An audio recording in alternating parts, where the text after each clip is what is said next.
Ya habíamos conversado entonces de las proteínas globulares cuando hablábamos de aquella clasificación, donde decíamos pues que había dentro de esta clasificación aquellas que son globulares como se ven en el espacio y pues vamos a hablar hoy de aquellas que pues son fibrosas.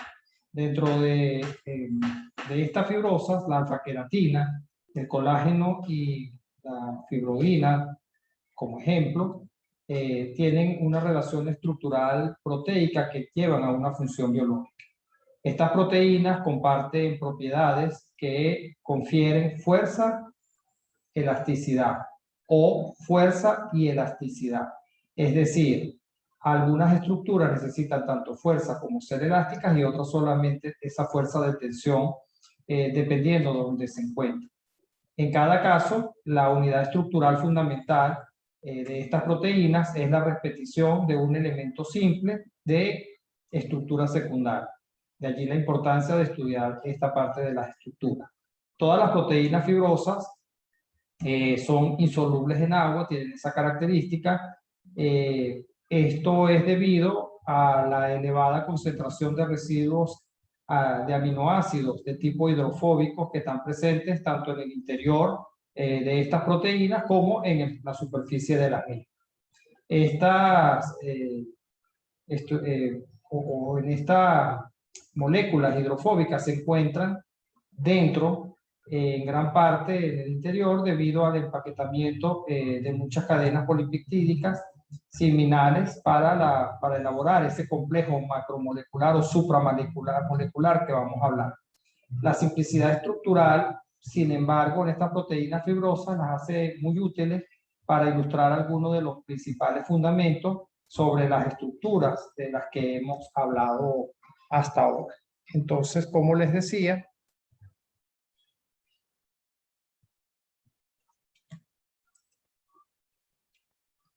que pase. Las proteínas fibrosas son aquellas proteínas que van a estar o contienen en su estructura principalmente estructuras secundarias, generalmente son alargadas y con funciones estructurales dentro de la célula. ¿Okay? Eso hay que tenerlo presente para lo que vamos a conversar. Dentro de estas proteínas vamos a hablar de la alfa-queratina. Esas alfa-queratinas son proteínas que evidentemente han evolucionado para poder soportar esfuerzos mecánicos. Las proteínas constituyen pues prácticamente la totalidad del peso seco. Este tipo de proteínas, tanto en cabello, uñas, garras, los cañones estos que están en medio de las plumas de las aves, forman parte de los cuernos, las pezuñas, y están allí y en gran parte pues de la capa externa de la piel. La alfa-queratina pertenece a una familia de proteínas que en conjunto se les denomina filamentos intermedios. Todas estas proteínas de filamentos intermedios tienen como función dar la estructura y comparten algunas características entre todas con la alfa-queratina. O sea, lo que vamos a ver aquí puede ser de alguna manera extrapolable con algunos otros. Entonces, de allí es que fíjense cómo forma la mayoría de las cosas que les decía. La estructura que las va a componer prácticamente son estructuras secundarias como la alfa-hélice, que es la misma hélice dextrógira que se observa en muchas otras proteínas. ¿Ok? No es que tengan nada de particular, sino en esa formación. ¿Ok? Hay que saber aquí que la alfa-queratina, por ejemplo, es rica en muchos residuos hidrofóbicos. Cuando hablamos de residuos, estamos hablando de aquellos aminoácidos que también habíamos hablado de las características de ellos, y dentro de los aminoácidos o residuos hidrofóbicos contienen alanina, valina, leucina, metionina, fenilalanina. Cada polipéptido tiene 3 dominios, así se les denomina. Un dominio, que es uno de los extremos, que es el extremo amino terminal, se le denomina dominio de cabeza. Hay una parte central, ¿ok?, que se le denomina justamente dominio central, y una cola que sería cuando hablamos del carboxi terminal. ¿Ok? Fíjense cómo es la formación de la alfa-queratina. Esto es bastante importante que lo vayamos viendo porque es la parte que nos interesa, cómo se distribuyen y están dispuestos justamente en el espacio. Entonces ahí tenemos que las dos alfa hélices se van a unir, ¿ok? De forma entrecruzada por interacciones débiles, que son las que los mantienen. Estas interacciones, cuando hablamos de las interacciones débiles, estamos hablando de fuerzas de Van der Waals e interacciones iónicas. Estas interacciones se ven facilitadas por el hecho de que la superhélice que se está formando altera a las dos hélices dextrógiras. ¿A qué se debe esto? Que en el momento que se asocian esos polipéptidos de queratina, se asocian para formar lo que se conoce con el nombre de dímero u ovillo enrollado. ¿Okay? Esas dos dímeros, que ya ahora formarían 4, como pueden observarse aquí, se van a colocar o están colocadas de manera antiparalela.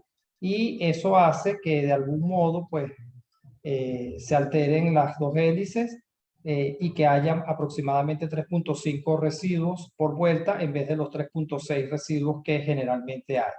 De este modo, el patrón de interacciones entre las cadenas laterales puede repetirse cada 7 residuos y es lo que forma la heptada repetitiva que la van a encontrar en los libros. Dos de estas, como les decía, se van a ir enrollando de una manera repetida, una con la otra, y vamos a ver acá justamente cómo entonces estos dos dímeros que se han formado, ¿ok? Se van a enrollar sobre ellos, están de manera antiparalela, tiene un extremo N', un extremo N', perdón, disculpen, un extremo C terminal, un extremo C terminal, un extremo N terminal, un extremo N terminal. Y allí es donde se enrolla. Por eso es que se dice que va de manera antiparalela, que van a formar entonces esa estructura súper enrollada, denominada ahora protofilamento. Entonces se forma a partir de las alfa hélices con las características que les venía diciendo, se forman dímeros de alfa hélices y esos dímeros se unen entre ellos para formar el protofilamento, ¿ok? Entonces allí es donde se comienza ya la formación de la queratina. ¿Cómo se mantienen estos unidos? Bueno, como les decía, a través de fuerzas de Van der Waals, puentes de hidrógeno y enlaces disulfuro que se pueden dar entre estas cadenas para poderlos mantener. ¿Ok? Luego, simple y llanamente, este protofilamento, ¿ok? Se va a unir y la unión de dos de ellos va a formar ya una estructura que cambia de nombre y se llama protofibrilla. Entonces, las protofibrillas vienen de los protofilamentos. No todos, pues, por ejemplo, se van a mantener por enlaces de Van der Waals. Pueden tener también cargas eléctricas opuestas que van a permitir algunas interacciones iónicas. Además, las dos hélices pueden estar unidas, como les decía, por puentes disulfuro formados por esos residuos de cisteína que hemos discutido en las clases anteriores. ¿Ok? Y esto es lo que da cuenta de la fuerza de tensión que puede tener pues este tipo de proteína.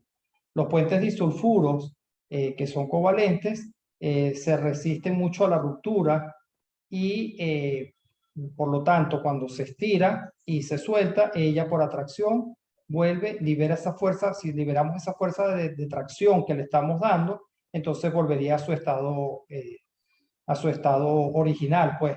El número de puentes disulfuro entrecruzados va a definir las propiedades que va a tener la fibra. Por ejemplo, la fibra del pelo, la fibra de la lana, si tienen menor número de enlaces cruzados, pues son más flexibles. Los cuernos, las uñas, las pezuñas, esto que conocemos que es mucho más duro, al tener más enlaces disulfuro, pues son muchísimo más fuertes y resistentes. ¿Ok?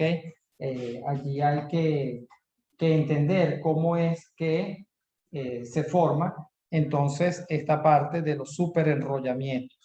Fíjense que un polipéptido de alfa-queratina superenrollado tiene una estructura terciaria que aparentemente puede ser bastante simple, dominada específicamente por esas estructuras de alfa-hélice y esos giros que se van dando porque el giro es en una forma de superhélice de Bógida.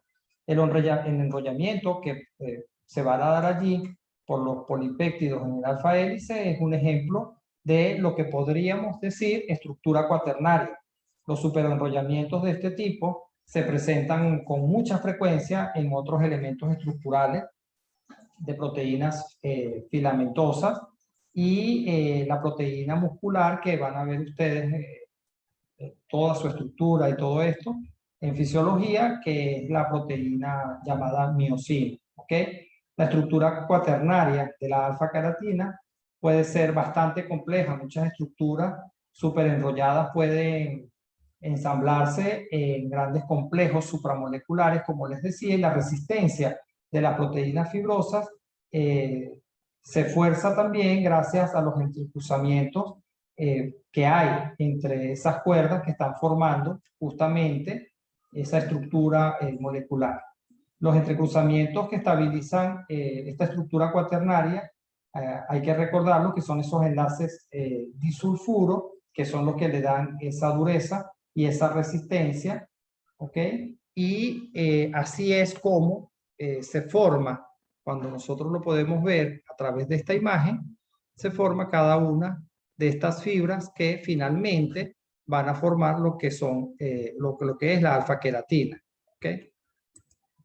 Por otro lado, en esta gráfica que tenemos acá, podemos ver que la alfa-queratina procede, pues, tiene esa estructura regular de alfa-hélice, recordando siempre que está constituido por aquellos aminoácidos que van a favorecer esa forma de estructura. Por lo tanto, habíamos hablado de aminoácidos como la alanina, la valina, la leucina, que son los que vamos a encontrar en esta formación. Entonces tenemos cómo se forma la unión de la microfibrilla, protofibrilla, el protofilamento y cómo se forma finalmente pues la estructura como tal. Otra de las proteínas que vamos a conversar hoy es el colágeno, específicamente porque el colágeno, pues ya ustedes lo habrán oído nombrar bastante en otras clases, pues es el componente conectivo o del tejido conectivo. Esta también es una proteína fibrosa que también tiene función estructural.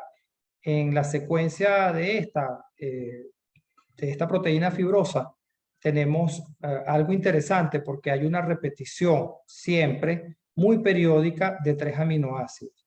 El primer aminoácido que vamos a encontrar es la glicina, que por su estructura debe estar allí y generalmente constituye más de 1/3 de los residuos de aminoácidos de los que vamos a hablar. Entonces hay que estar pendiente, recordar cómo es la estructura de la glicina para poder describir específicamente cómo es la formación del colágeno. Aquí también tenemos que estar pendientes de la nomenclatura porque vamos a hablar de alfa, pero no necesariamente de alfa hélice. La regularidad que podemos ver entonces en esa estructura siempre va a ser, como les decía, glicina, prolina, hidroxiprolina. La hidroxiprolina, de la cual vamos a hablar un poquito ahorita en esta misma clase, es un derivado de la prolina que va a estar o va a contener un grupo hidroxilo en vez de los hidrógenos en el anillo de pirrolidina que se encuentra en ese aminoácido. Las propiedades de las hélices de colágeno y de las alfa hélices son diferentes. Por eso les decía que teníamos que tener cuidado y saber distinguir de qué estamos hablando. El colágeno se encuentra, como les he nombrado, en aquellos tejidos conjuntivos como los tendones, cartílagos, la matriz orgánica de los huesos, la córnea del ojo, por ejemplo. Entonces, la hélice del colágeno es una estructura secundaria distinta a la alfa hélice, es levógira y tiene 3 residuos de aminoácidos por vuelta. Eso es la característica, ¿ok? Para que lo tengamos bien presentes y no haya confusión al respecto. Entonces, son 3 hélices polipeptídicas que se van a unir, que van a estar enrolladas entre sí, formando esa superhélice dextrógira, que es lo que le va a dar esa fuerza de tensión de la que estamos hablando, pero también elasticidad. Fíjense, el aminoácido del que habíamos hablado es un aminoácido que es modificado, ¿ok? Y va a contener entonces el residuo hidroxilo. Muchos de estos residuos de aminoácidos que constituyen el colágeno están formados o modificados de manera covalente, como se puede ver acá. Y el ejemplo es la 4-hidroxiprolina que puede aparecer y la 5-hidroxilisina que también puede aparecer dentro de estas estructuras. Entonces, lo interesante es que la frecuencia periódica de la prolina pues es lo que va a condicionar específicamente el enrollamiento peculiar que va a tener el colágeno en esa forma de hélice levógira que es. La glicina, recordemos entonces que es un aminoácido que no tiene cadena lateral y por lo tanto es la que permite la aproximación entre las distintas hélices, de forma que 3 hélices levógiras de las que se tienen que unir se van a asociar de esta manera, pero van a formar un helicoide dextrógeno. Ellas son levógiras, se unen, pero lo que cuando se forman esto desde el punto de vista dextrógeno. ¿Ok?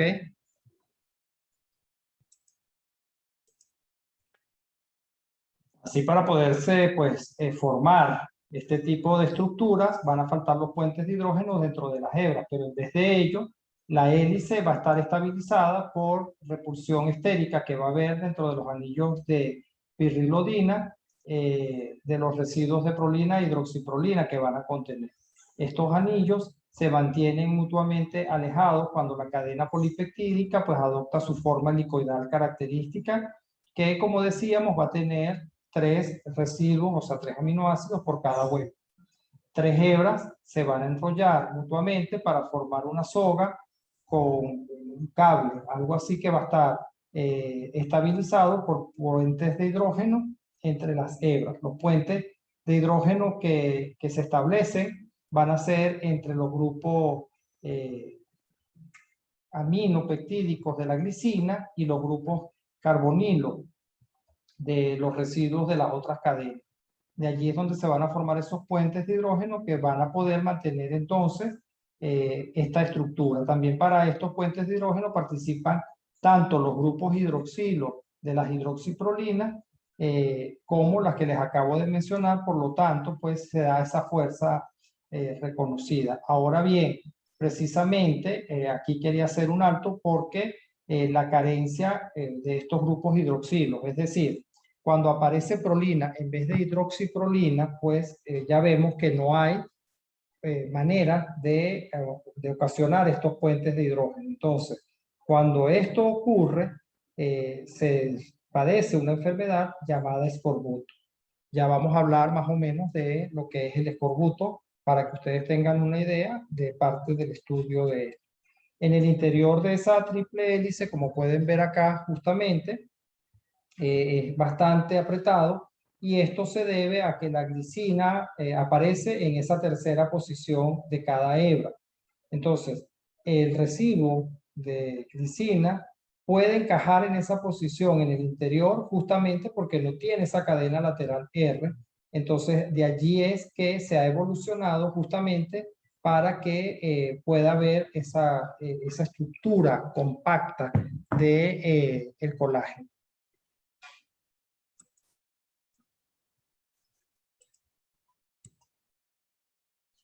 En la siguiente clase vamos a hablar de los métodos de separación de las proteínas, pero antes entonces quería hacerle referencia justamente a el escorbuto.